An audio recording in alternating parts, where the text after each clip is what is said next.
real special guest. We got Denholm Taylor, ex-pro Call of Duty player turned general manager for the Las Vegas Falcons. How are you doing, man? Doing well. How about yourself? I'm doing okay. It's been an interesting day at the office. Battling all the rats on the TTC, and but I'm talking to you now, so my day's much better, dude. So let's I want to talk a bunch of fun stuff today. I want to talk about your origin story, because obviously you have a pretty crazy story coming from Australia to the land of the free, and going from pro player to coaching to now you're the general manager of the Las Vegas Falcons, which is a pretty cool thing and a very rare experience that not many people have insight to. So I want to kind of first just jump into, let's walk through your origin, man. Like, how did you get into esports? I know you played on a bunch of kind of um, smaller teams. I mean, you were on Curse at one point way back in the day, Mind Freaks.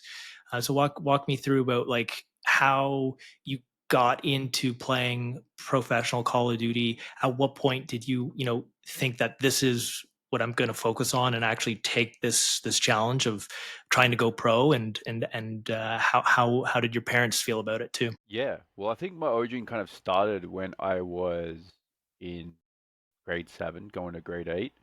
So fairly young. It was the summer holidays, and I was at the river with my aunt, and uncle, and my cousin. We'd always go up there for holidays. I used to live in a country town called Bunbury. I'd go to Perth, and we'd spend like 4 weeks, 2 weeks, or 3 weeks, depending on what the holiday was. And I severed my tendon in my foot just as I was going into high school. That meant I was to be on crutches for about 6, 8 weeks. Wow. And in that meantime, I was like, well, I'm just sitting down doing nothing. So I had a PlayStation and I wanted to play Call of Duty. Um, so that's when I really started getting into it, and that was World at War. Um, and Yeah, I got like the little Bluetooth headset. Um, and some people would just chat to me like, "Hey, do you want to play on our like clan?" You used to call it clans back then. It was Did you it put the was clan tag in your gamer tag? put the clan tag in my gamer KSI. tag. Um, so it was like a respawn thing, and there was like community forums. There was Six Axis Gaming and Cyber Gamer PC, and they had a PlayStation forum. You'd go in there, you'd talk your shit. You sign up for tournaments. I didn't really know too much about all of this until, some guy older than me who was in the forums like, "Hey, we're gonna play S&D tournament tonight." And I was like, "Cool." Um, and my gamer tag at the time was Junior JT, John Terry. He's a Chelsea uh, player. Fanboy. Yep, a little bit of a fanboy. Um, at that time, I didn't have the little headset, and they're like, "Oh, Junior JT, you're gonna be playing like bathrooms on Asylum of World at War." And we're going through strats, and we played, and then I thought, yeah, fuck these guys, that this is like nerd behavior. um and I wasn't really about that life, so I made a whole new account because PlayStation, online was free. Um and I made Dens 26, and then I got into another bunch of guys that were like wanted to play Respawn, and it was just fun.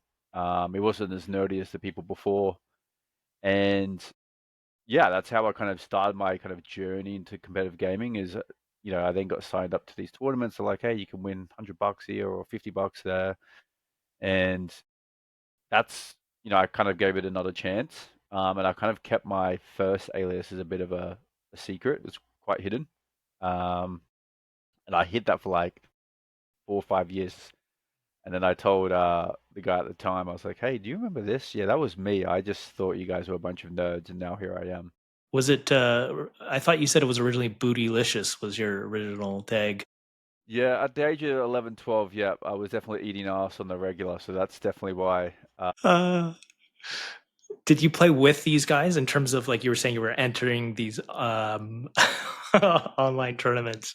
Was it like your online friends, and then did you morph into um, as you were kind of gaining maybe recognition through those tournaments? Is that kind of then you got scouted and landed on the different teams, or walk me through that process?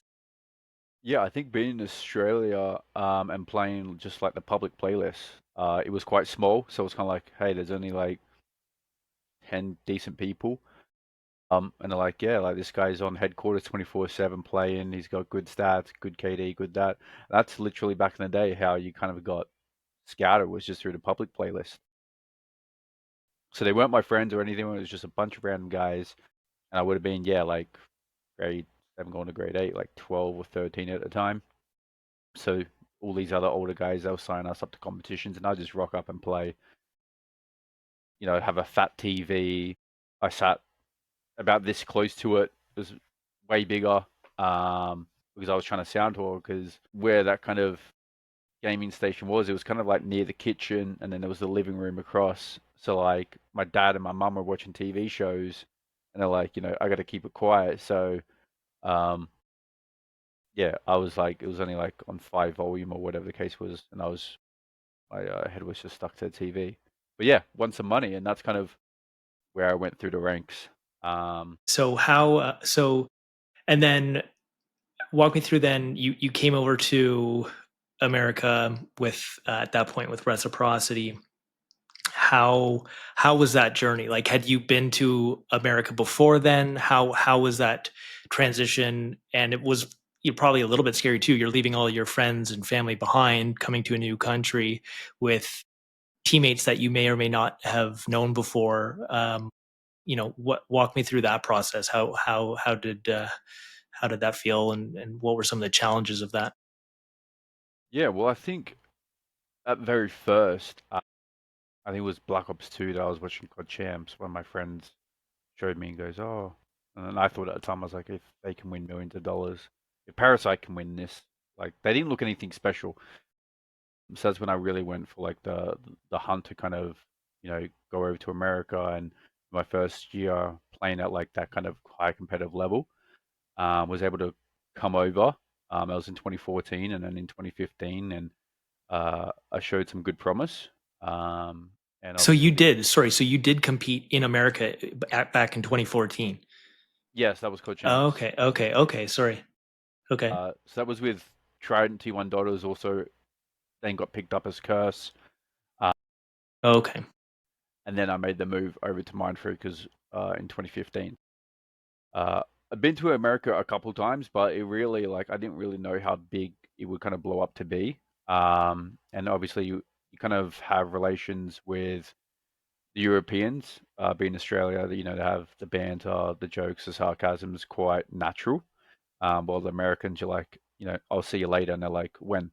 You're like, no, I'll see you like sometime. I'll see you later. And they didn't quite catch on. Um, and so yeah, coming over for Team Reciprocity was a bit of a dream come true. I think at the time, I know there was like an offer, and they're like, "Oh, you would probably live in Europe," and I was like, "That's not my appetite or my cup of tea. I want to go to America where the big dogs are playing." Where the dreams Um, come true. exactly. Um, and yeah, that was. I think I was kind of normalized uh, to being away from family and like friends because I moved a couple of times throughout school. So I always had to make new friends and whatnot. So I didn't really like, um, wasn't too much different for me. You just had to rely on your charm and your good looks. Exactly. And the accent makes it easier as well. But yeah, it was, I mean, we were living in a team house. That was good. That was fun. There's always going to be ups and downs and a bit of a roller coaster ride whenever you're playing professional sports, or esports for that matter. Um, so I yeah, will I will say what interesting comment you made, um, about your colleagues from the EU, UK, and Australia having a better sense of humor than the guys from America, and having done like the content with you guys with Reciprocity, a lot of you guys were just um, naturally really funny and picked up the office style humor. Like, you guys just got it right away. You guys were great at doing bits and making light of the situation. and I think like the chemistry there. On obviously, I'm biased, but I still think like the chemistry there that you guys had for content and just together was actually something really special. It's a shame. I would have liked to have seen that continue to to evolve over the years, because I definitely think that there was something truly special there.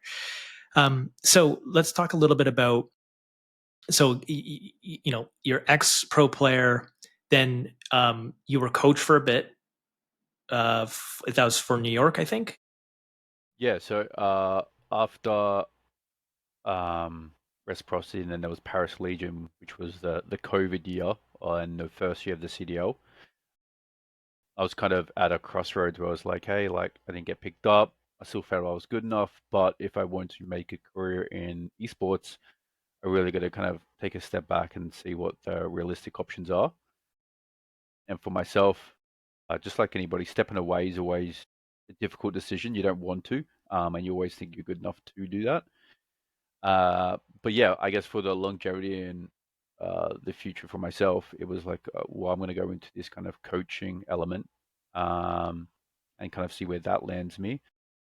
And while I was playing in Australia, I was also getting my degree. So I was kind of, my kind of roadmap and my path forward was going into coaching, perhaps get onto one of these CL teams that have struggled in the first 1 or 2 years, um, and then kind of move at that pace into, other more managerial roles, and then continue my stretch. So um, yeah, I was coaching a myriad of different teams from the New York Subliners Academy, and then there was West Star.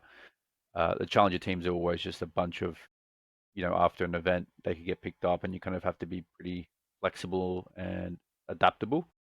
Um, and yeah, saw good success, and it was fun coaching at a game that I also thought I was pretty good at, because it made that kind of insights and knowledge easier as well.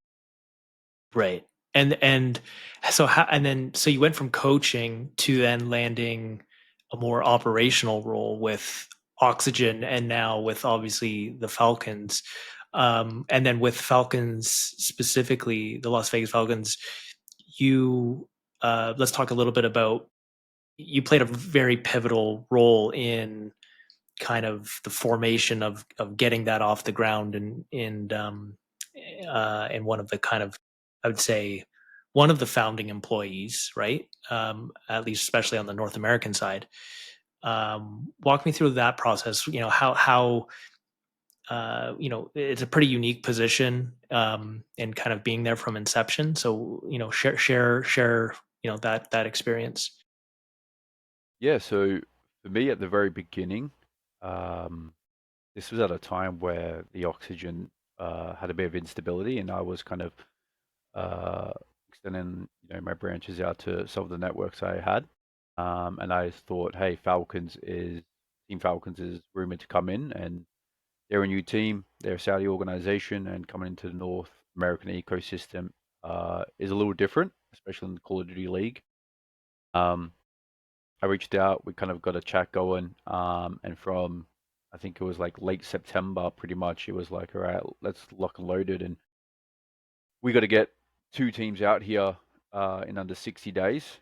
Um, which doesn't sound so bad, but you have to go through immigration. There's commercial real estate that we had to kind of go through for our facilities. Then there was like lodging. None of them have driver's license, so it was very similar to, I guess, even reciprocity days, where it's like, hey, we've got a bunch of foreigners.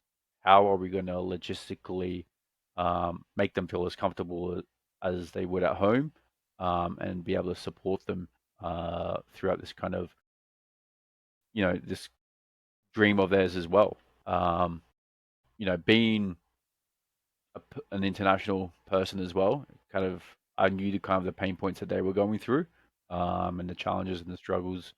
You know, it's very much the unknown when you come to America. Um, and unless you have people by your side that can kind of guide you through that. In our case, our reciprocity was like seven of us, and we kind of just learned uh, by experimentation. I mean, they're only playing video games at the end of the day, so it's not crazy. Building that infrastructure where with you're talking about, the bank setup, you're talking about, yeah, the facility setup, Working IT with installation, lawyers. Yeah. lawyers, trademarks, making sure the league, because we kind of like got the license from Contact Gaming or the previous owners, so we're having to get all the equipment from them. Um, Were yeah, then you we had to. hands on with that? Like, were you having to do, pick up a van and lug, stuff around? Did you kind of have an expense account to help, like hire helpers and No, it was just a one man job. hell yeah. What's at the facilities, the Falcons facilities in downtown Dallas? I pretty much stayed there for 2 weeks. My legs are sore, my arms are sore. I was building 30 office chairs, 30 desks, getting TV installed, the couches. Yeah, and then working with the internet. We actually nearly didn't have internet for our first league game. We were actually having a boot camp away from our own facilities, which wasn't great. And it's around the time where the season started is around the start of December, and obviously we have Thanksgiving break, and a lot of like AT&T were just like, hey, we don't have someone available for like 2 3 weeks, and we're like, well, we need internet in the next 7 days, so how do we go about doing that? Um, but Always the yeah, worst service. it was a struggle. I was trying to be optimistic as possible, but every day that we didn't have internet also costed us, another $300 to $500 having to rent out a different kind of office space. Kind of working with a couple of different elements there, and eventually we all got sorted. How's the guys got into the swing of things? Um, but yeah, it wasn't an easy lift, and usually you have a couple other supporting personnel. But at the time, I was the only North American employee. So you Outside. were, sorry, go on. I mean, we had the coach, the head coach, we had an assistant coach, we had an analyst, but I don't think it was in their scope of responsibilities to help flush and build out, uh, the foundation for a CDL franchise. Man, so you were literally having to get down and dirty, screwing all those desks together and then unpacking it, take all the trash out. That definitely, dude, you were grinding. I know how being in the event business. I know setting up, land stations is it can be grueling. Um, but so how big is your facility right now? It's about 4,000 square foot. Okay. And then that's enough space to do, like, you guys do boot camp so other teams can come and Yeah, so there's the big open area, like the bullpen area, but we have the main team out there. That allows us, get the backdrops, all the marketing kind of things behind them. Also easier to take videos. Then we have like a little lounge area, which is kind of cool. Kitchen, and then we have like four different office spaces. One for kind of the employee, social media manager, general manager. Then we've got another two spaces for our academy teams. And then we have like a final space which is kind of reserved for like our video and our content, that's going to be kind of being released in this upcoming season. So, but it's very flexible. And we've had other teams come through. We've had Rocket League come through. Then they won the Raleigh Championship. We had CS:GO come through when there was the major in Austin. Um, we've had Apex, that they live in Austin at the moment, but there's always been that flexibility for them to come, if need be. And yeah, it's been pretty full on. But to be able to have all those teams in an ecosystem where they can thrive is kind of the pinnacle of what we want to do here at Team Falcons. So makes the most sense for us. that's awesome, man. Um, what how many, so in terms of under your purview, how many is it? Do you just focus on the Falcons, or is there other teams that you're also managing right now? It's just at the moment it's just the Call of Duty League Okay. franchise themselves. Okay. But within that there is the main team, and we have two academy teams. So there's three overall teams. Are they Um, are they looking to expand into other, or you can't comment on that? in terms of, like other like potentially getting a Valorant team or something like that in the future? I think we would like to be in a Riot Games ecosystem. Okay, Um, it's just whether or not Riot Games is ready to make that move on their behalf. right. Okay, cool. Well, there you go, folks. Hopefully, that'd be cool to see, an LCS team or something like that in the future. That'd be great. Especially like if they have one in like because Las Vegas is prime. Uh, that'd be pretty cool. Um, so let's reminisce a little bit about um, Team Reciprocity era. So we had obviously a lot of fun, hilarious memories. That was, some of the best content, some of the best memories um, of frankly of my life. Getting all of you guys together and going through that journey of qualifying, with you guys was hilarious. And obviously at that time we had 7 or 8 different teams, but what for you? What were some of the highlights of at with Reciprocity? That's a good question. Obviously, I think you always go to some of the more memorable performances, and that would have been playoffs and champs. Hmm. I think we came fourth at playoffs. We came fifth, sixth at champs. I think we would have been a shoe in for fourth, but the way the bracket worked is we had to play. I think it was Optic or 100 Thieves at that time, um, and we didn't get to verse like the Red Reserve or Enigma Six. Um, we think we would have beaten both of them. Who knows? But those are pretty good because there was at a throughout the season I actually was moved to the bench position, and obviously that's a bit of a blow. So that was probably one of the downsides, but being surrounded by such good friends, and we're all a little nerdy, a little awkward, so no one really wanted to like tell me like straight up, hey, like you dropped, because everyone's kind of like scared of like dropping your friends, and you're living in a team house, and how that kind of goes with the environment. I was kind of like, hey, like it is what it is. We picked up Dylan Codd at the time, and he was gross, and it's kind of like, okay, well that's just the way the cookie crumbles. He's a better player than me. He's better for the team. Um, Kind of a no-brainer.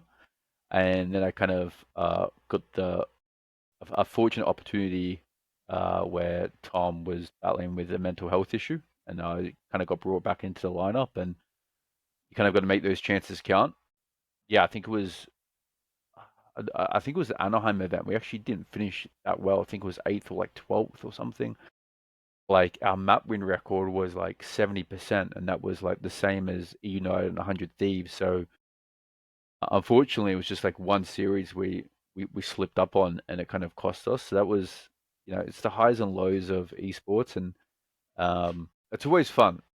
There's always something entertaining, something going on. And I guess just the overall highlight was just the people you're surrounded by. I think the content days were amazing. Matt and Jen, who kind of led that, were they made it easy for us to be who we wanted to be. Um, that kind of awkward vibe, and they kind of storyboarded it. And half the time, we said things that they were like, "Perfect. This fits what we wanted in our narrative." Um, and they didn't even have to tell us. It was just it was fun. Um, we climbed mountains. We did like zombie apocalypses. We did dirt bikes like ATVs. It was just super fun. It made the content days more like team bonding, morale building, as opposed to, oh, here we go, it's another content day. I gotta do this shit for the organization. Um, and then yeah, it was just all those like those episodes and whatnot are things you kind of cherish, and ones not to forget. I know Martin's got them all on his YouTube. He found some old gems and posted them. I was like, sweet, we can always kind of have them in the depository. So yeah, just looking back on those days, and we all look super young as well. We're like, holy shit, there's just a bunch of guys shooting the shit. We're in Vegas. Yeah, it was great. How was living in Vegas? Because Vegas is a very unique town. If no one's ever been there, uh, this is my opinion, but they advertise Vegas as being like Frank Sinatra, tuxedo, and it's very much not like that. It's very much like very nice hotels, of course, casinos, very nice. Much more like a 200-pound guy in a with his gut hanging out with a open alcohol walking around. It's Sin City, but how had you ever been to Vegas before moving there, or was that your first time when we moved you guys there? I think that was my first time. I know there was an event in Vegas, in Infinite Warfare, but like we never got there out there as Australians. So, So yeah, was first time. was it? Did it meet your expectations, or did you have a different perception of what Vegas ultimately is once you're living there? Um, I've watched like Ocean's 11 and things like that. You got the Bellagio, water fountain and stuff like that. I think living there and like visiting for a weekend are very two different kind of perspectives. Hmm. I like Vegas. Actually, I've now met my wife. That we first had our date in Vegas. That's when I was dropped. Actually, that was one of the another memorable things is I've now found my wife. Um, There you go. Good things. Silver lining. exactly right. I had more time. Um, but yeah, we went out to the strip, a fair few times, but like over, you end up spending a gross amount of money. So it's kind of like, hey, I'm just gonna stay in and stream instead. Um, but I like Vegas. I think now Vegas is a little different to what it was. Um, Yeah, it must be very different since the post COVID. I haven't been back since since the rec days, but yeah, it was a unique place for sure. I think definitely it's an entertainment hub. But what's so sorry I cut you off. What is it like now? well, I haven't gone since like 23 or 22. Okay, Me and the wife, we used to like go in there once a year, trying out the different hotels. There's like a secret pizza place in the Cosmopolitan. There's like a secret drink that you get, makes you like numb in the mouth kind of thing. Um, Obviously there's gambling, there's this, that, and another. There's plenty to do. Um, but I think anything longer than like a 2 night stay, you kind of just dragging on a little bit. yeah, Um, but when we were living there, it was yeah, we'd go out. All the guys at the time, besides myself, were like buying designer, and that was the new trend and hippie thing to do.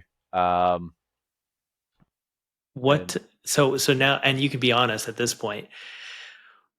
What was there any wild stories that happened that you can share the dirt? You guys have crazy keg parties that I wasn't aware of. no, I mean the only thing was at that time, you could buy weed. Weed was legal in Vegas, Okay. as it is in many states now. I don't know if I should be saying this, but Matt actually helped Matt out because Matt wanted to try it. He never tried it. Um, Wow. and actually, because he had like back problems, he was like, "Hey, this is actually feeling really relaxing, That's whatnot." what he told you. Just that was his excuse. um, but yeah, so there were everyone was smoking weed here and there. Um, I was more of an edibles kind of guy. Okay. Um, but yeah, it was those were majority of the days, which kind of sounds pretty degenerate. Um, but we were playing some good Call of Duty, and it was kind of like, hey, like that's it seems to be like a normal thing That's in Call pretty of Duty tame, scene. man. I asked you if you guys had any crazy stories, and it was just like, nah, man, we just, smoked a little bit of weed at the house and played video games. Pretty much. You guys are Um, funny. yeah, nothing too crazy. Nothing too crazy. Like we weren't. I don't know what you get up to, Chad, but that was at the time for us. That was like, yeah, holy shit, we're doing drugs and playing video games. Cool. That's really funny. That's great though, man. That's honestly, I'm glad to hear that there was no, crazy keg parties that, get me into legal trouble. Um, So what about like so anything like was there anything that you from that experience carried forward in your career from there? Is there any lessons that you've learned from those days? I think not a lesson that I learned, but I think that when you're going through tough times, and I was dropped as a player, I was kind of like, hey, like always don't burn any bridges, keep that kind of connection open. I always think, being a good human being and like a decent person is worth way more, and your kind of actions speak louder than words. So kind of, you know, yeah, just be a good person, and good things will kind of come to you. And I think that's something that I've always uh, praised and kind of followed now. Um, you know, there are some unlucky and shitty situations that occur, and I don't think anyone really has like a malicious intent or for things to go bad for somebody, or someone to get dropped or ruin a career or this or that. So yeah, just putting yourself in other people's shoes, be a good human. And if you work hard, you'll kind of find it will kind of pay dividends, and you'll find what you're looking for. And that, ladies and gentlemen, is the recipe for success. So many people in entertainment are emotional and end up burning bridges pretty easily. So being able to take a step back and to try to put yourself in the other person's shoes is um, very very mature of you, which probably speaks to you being able to navigate and landing yourself into positions that you are, man, because the people hiring you are able to see that there's something special there. So that's great to hear, dude.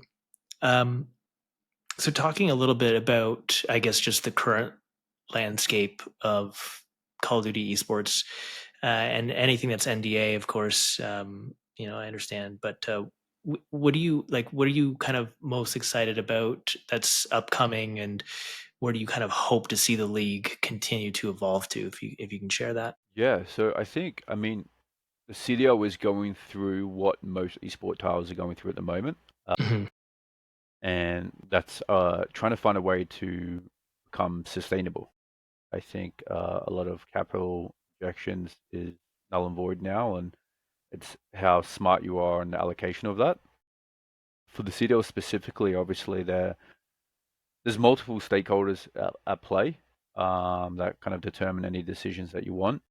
You always want a player first approach, as they are kind of, in a sense, the product of a league as well, the players, and they're a great marketing arm and tool to kind of leverage and utilize, uh, for your events, for the game itself. So for the CDL, I think I like that they're trying and they're experimenting with new different formats. I think one of the unfortunate downsides that I've been open about is the time between what the league is wanting to implement and what the developers can actually give them is two different things. They're trying to cater to two different audiences. So, um, and even if they do cater, there's like, the implementation lag, and like then what's the data?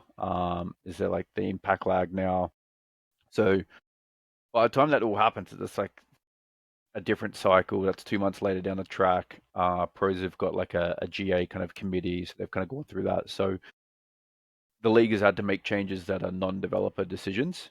So really trying to stick away from the game itself and look at formats, look at how you can get those 12 different franchises together in harmony, and how you can kind of scout organizations to kind of come into the league and kind of raise the floor on, the effort being put in, the marketing, this, that, and another. I think there are a few organizations within the scene that are just there, um, and whether or not that be the kind of revenue stream and channel that they get, you can make a you can make a profit if you don't do anything. Is one of the things for the league. So yeah, just trying to make sure that there's some incentive, a kind of eat what you kill kind of incentive base right there, and we'll see what happens. I think there are a lot of moving pieces at the moment. I think in the next 2-3 years there should be a decent shift from where we currently are to where we need to be. Do you think one of the challenges with the league is that Activision Blizzard, they have to pump out a new Call of Duty like every year or something like that, and you have three different studios making them? If it was more like Counter Strike, where you have, at least for the Pro League, where it's just like this is the multiplayer client, and this is just the one iteration that could slowly evolve over a long time, like a Counter Strike. And then they could put out Call of Duty games and Warzone and all sorts of different things. Do you what's your thoughts on something like that? I've gone back and forth with that idea Yeah, a fair few times. I think in today's age, like everyone's looking for like their next dopamine hit, the next game. I know, like every 2 weeks a new game comes out, it's the highest on the charts of Steam, and then 2 weeks later, it's the lowest it's ever been. So retention's really difficult for these franchises, and at least for Call of Duty, they go, "Hey, we're going to sting you with an $80 um, cost every year," and people do buy it. So it's making money from the very forefront, which is always good news for the shareholders and now for Microsoft themselves.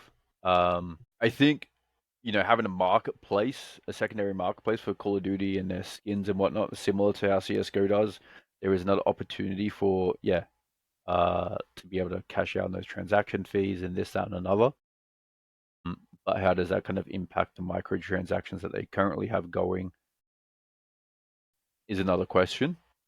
And with a yearly cycle, it's like, okay, well, we can just dump everything from before, say it's non-transferable, and now everyone's going to have to buy new guns or new skins for the next upcoming generation. So they've done the math. They have more analytics and data than me, and obviously they're going in this direction for a reason. And you always see, the executives of these companies, they get a bigger payout each year, and profits are increasing. So they must be doing something right, despite the consumer might not liking it as much. is there a change, like let's say you were in charge, um, what would be a change that you would like to see implemented? It could be a small thing, a big thing to the league or the league structure, or anything relating to the esports ecosystem itself. Yeah, I think the change I would make is I wouldn't have city-based franchising. You can still have those brands, but I would want it to be a LAN league. I think that's the most competitive, viable for the players, and really make sure that the players are bought into that systems. I think like 10 teams are going to be in Dallas next year, and that's definitely becoming the esports hub all of North America. It seems. I think having a LAN league allows the players to also, there's not as much frustration. They're a little happier, because once again, you put that game on an even playing field, and there's no excuses. And I also think it gives a great opportunity for cost cutting measures, and also being able to pump out content from the league side of things. When you have like a siloed location like that, it's easy just to go, hey, I'm going to grab Shotzi for 5 minutes, bang, straight after the game. I'm going to grab this person, and the social media manager or the content team on the league side can now have relevant, authentic content. I think that's something that's lacking a lot in these leagues. And, you know, the organizations, they can put in contracts, they can put in this and that. But still, like, that's the league has no kind of power over that themselves. So yeah, to me, it would just be a LAN league, and I think that brings in a lot of positives. Uh, you don't have to have servers all over the country. Um, Dallas as an area is quite cheap relative to something like Los Angeles or New York, those kind of big cities. Um, yeah, that's kind of probably where I would head towards. Um, and like I'm a big fan of League of Legends, and like there's just zero content coming out of that. The players are very, hey, I just play the game, and when I finish, I go do what I want. and there's like no storylines, there's no rivalries. I don't even know the people, their personalities. Like it's very lost. And I think once again, if you go back to reciprocity, it's like, hey, these are guys one of the best European teams. They've come over to the States to prove them. I like their personalities. Zach's funny, like he brings out humor. Like Brad's this, Dylan's doing that. It really showed like a behind the scenes, behind the kind of curtains of who these people are. And I think the league could definitely benefit from having that as part of their kind of program. Hmm. Is there so do you think that the league, do you think that there's a chance, like has there been rumblings that uh like what would be the timeline in which a big change to the league would happen? Do you have like that might be NDA. I know you had mentioned kind of like maybe in 3 years or 5 years or something. So is it kind of like that horizon, you think, for a big disruption to the flow of how the league is done? Yeah, I mean, I don't have any insider information, unfortunately, but I think there is like I'm not sure if it's EFG, but someone's building out in the Dallas area like a studio. So being able to kind of contract through them and having the teams there would also be a big plus. I think at the moment it's really just formatting changes and just experimentation, which I think is necessary in COD. You can do the same thing. Hey, 12 teams, they go into a major, and then there's playoffs, 8 teams, this, that, and another.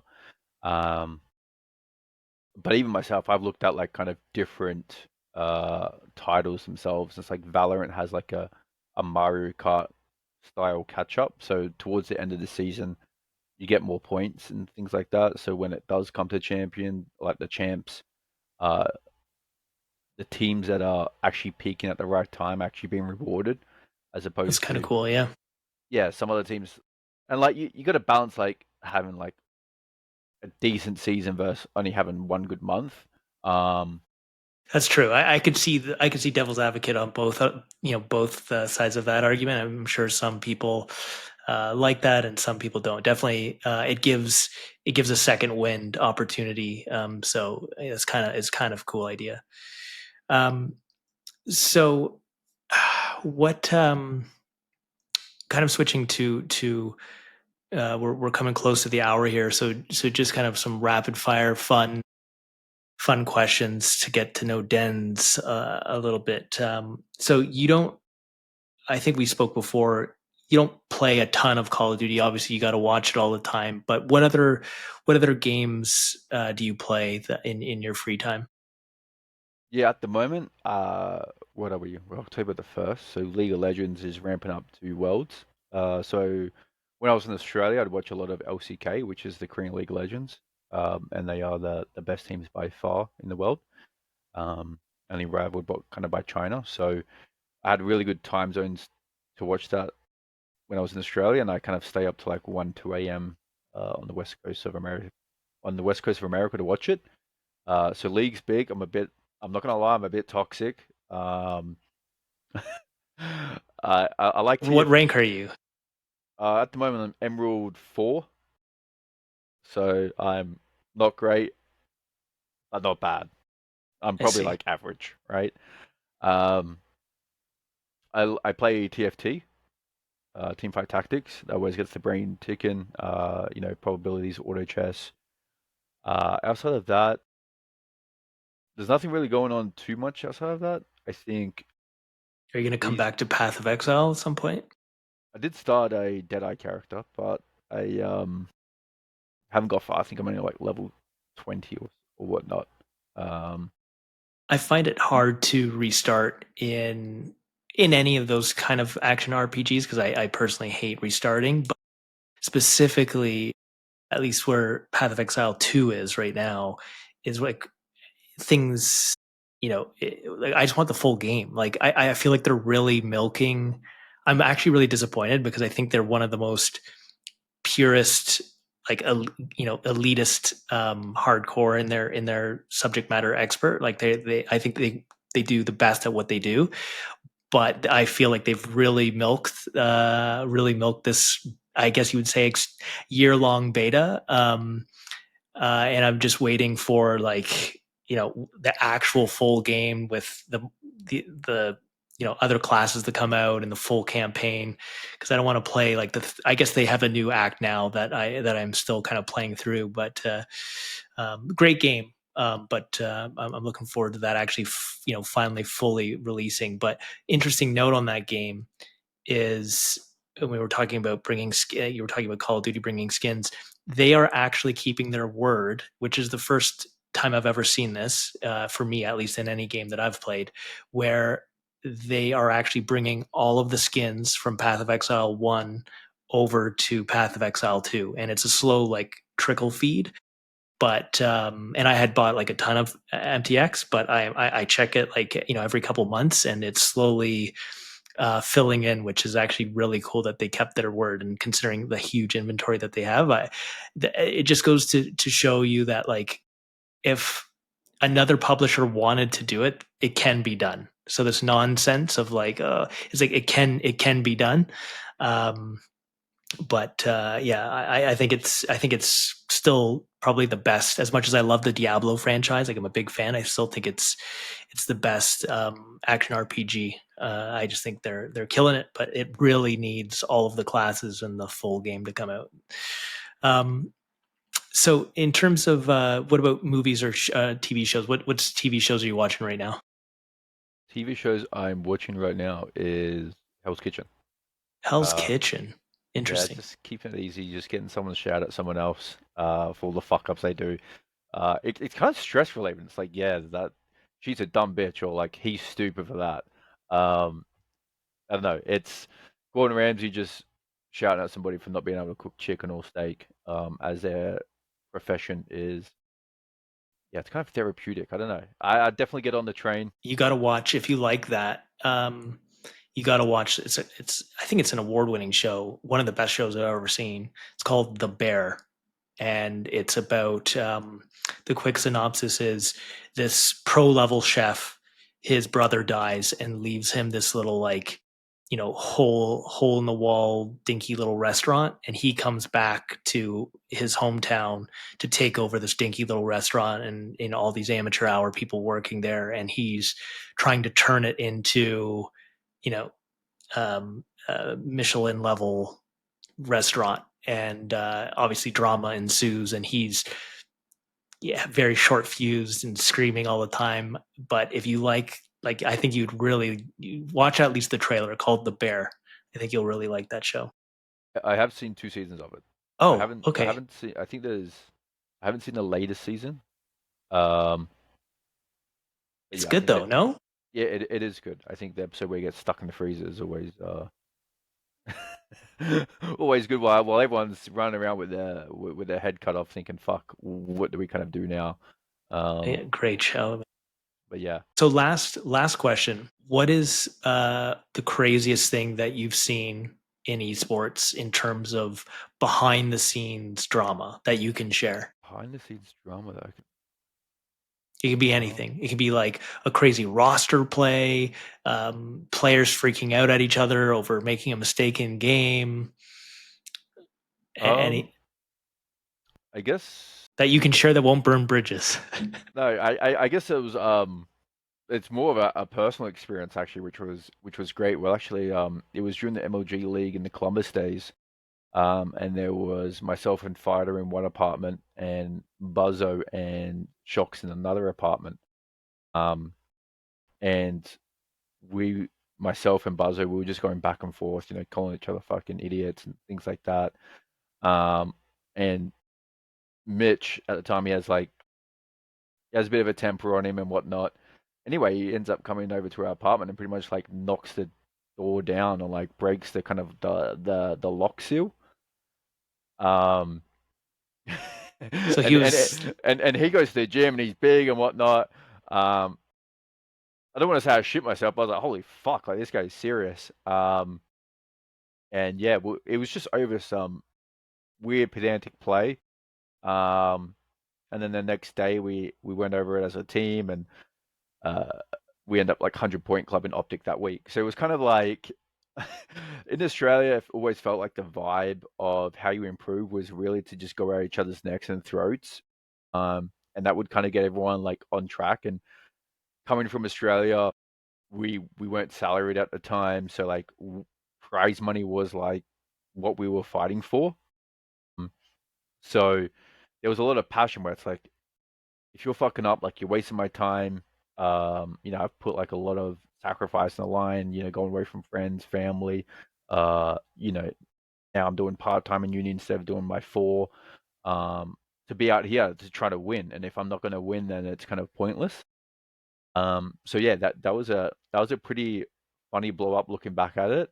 So when But he broke down the door, did he was like did we throw hands or what happened? no, it was just like he was at the door. Was it I the was. Kool-Aid man just breaks through the wall and oh yeah. Yeah, no, we just kind of just fucking went back and forth with each other verbally, and then we're like, holy shit! Like at the time, we're thinking someone's got to fix this door. Like it wasn't like completely off. It was just like the door swung open and like we couldn't lock it or like shut it properly. But there was, yeah, that amount of anger that was built up there, and frustration was uh pretty immense. Um, Crazy. but yeah, I look back at that. I'm like, yeah, that week we fucking got our shit together and we actually won a couple of games. So I always think there's always an implosion waiting to happen with most teams, and depending on the kind of attitude that you have, and the personalities that you're surrounded by, it can either make or break. And for us, we we're pretty um, headstrong and like, all right, we still got a job to do. Uh, that was a personal experience of mine. Other stuff, I didn't hear like too much crazy stuff. Usually they'll just go back to their room and go on their phone and they'll tweet out, I'm a free agent, or this guy sucks. Yeah, there's nothing too crazy these days. Everything's too professional. Too Yeah. professional. Well, I like to say things are too professional because like I watch sports. I'm a big sports guy. It's like, hey, like this guy got done for a DUI. This guy's fucking throwing Those hands with stakes are high, right? So they don't want to lose what they have, and they understand they have to keep in line. This isn't, a contract for 2 tubs of G fuel a month. But yeah, so I don't know. When it becomes too professional, sometimes I think once again you kind of lose a little bit of the personality that kind of makes the esport what it is. And Call of Duty is very WWE-esque Right.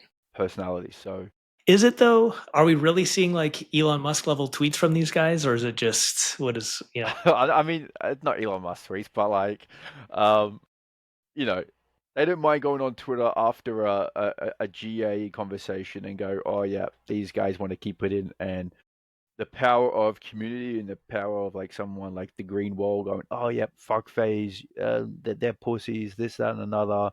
And FaZe are like, well, we just agreed with the other 8 other teams that agreed as well. Why you got guys coming at us kind of thing? Um, so yeah, but I do like the back and forth shit talk that I don't think yeah, it's happens fun. as much in PC games. Besides, I think FPS is very shit talky.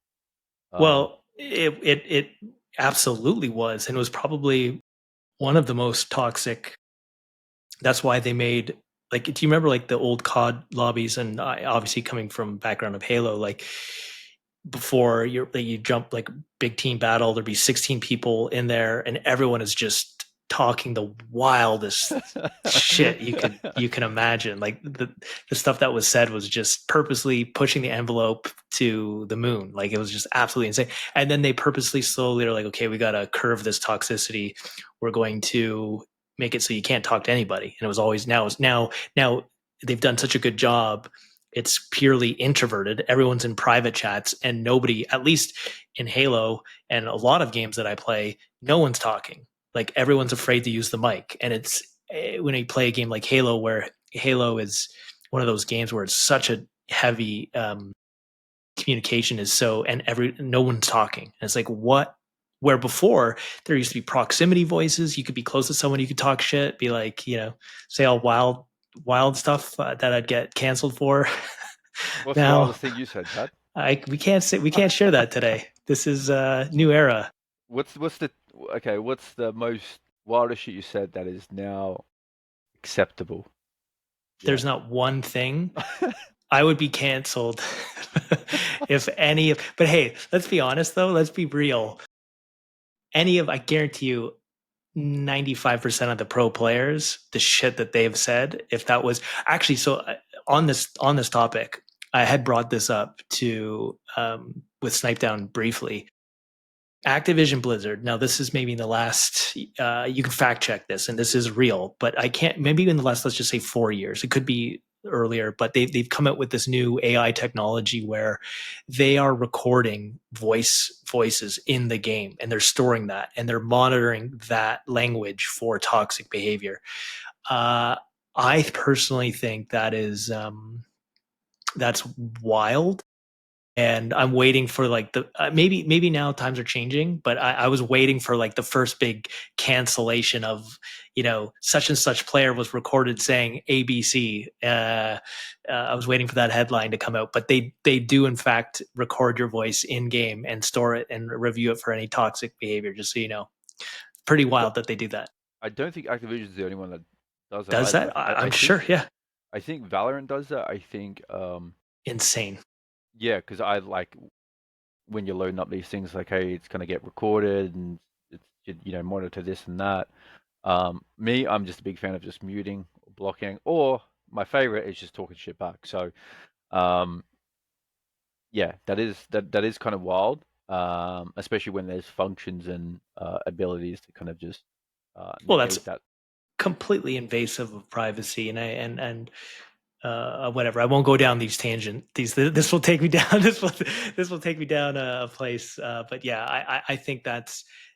I'll just leave it as I think that is a really slippery slope, and I don't think that's acceptable. And if you don't like what somebody's saying in the game, they have the ability, which is the mute button or block or whatever. I think like that's as far as it needs to go, and you know, any further level of excuse under their broad hate speech or all of that nonsense is just unnecessary. But yeah, man. So listen, it's been an hour. I've kept you. You've gave some awesome insight about the Call of Duty League, your journey so far. So thanks so much, dude, for taking the time. It's definitely been a pleasure, and we'll have to jump on Path of Exile or something soon. Hopefully, if there's another good patch coming out in the next few months. But besides that, I'll keep messaging, bugging you on Discord, and I'm not playing Borderlands. That's not happening. The beta comes out tomorrow. Call of Duty oh, beta. okay. I heard everyone's saying amazing things, but I hear everyone says this is the best Every COD year. every year. So Yeah. I don't know what to believe. That said, it does look good enough that I'm willing. If Matt, like our friend Matt, if he gets it, I might actually play it and try it with him. But we'll see. It looks actually pretty cool. I didn't even know Matt played. Yeah, him and his brother, they both they played Call of Duty for a long time. Yeah, dude. Okay. Matt's trying to get his kids on it or what? He does. He has a Yeah. station for each one of them. Holy They shit. each have their own station, There and we are. I think I can't confirm this, but I'm pretty sure he had some of those stations from Reciprocity. I think he definitely all like the headsets, all of that shit. The monitors was all ex Reciprocity stuff that he was just like yoink. But yeah, he's got his kids each their own station, which is important. You want to have each, it's like a little LAN setup he's got for them. So they're going to go pro. But all right, dude. Listen, it was great chatting, and thanks for taking the time, dude. Thanks for having me on, Chad. Appreciate it. All right, cheers. Bye.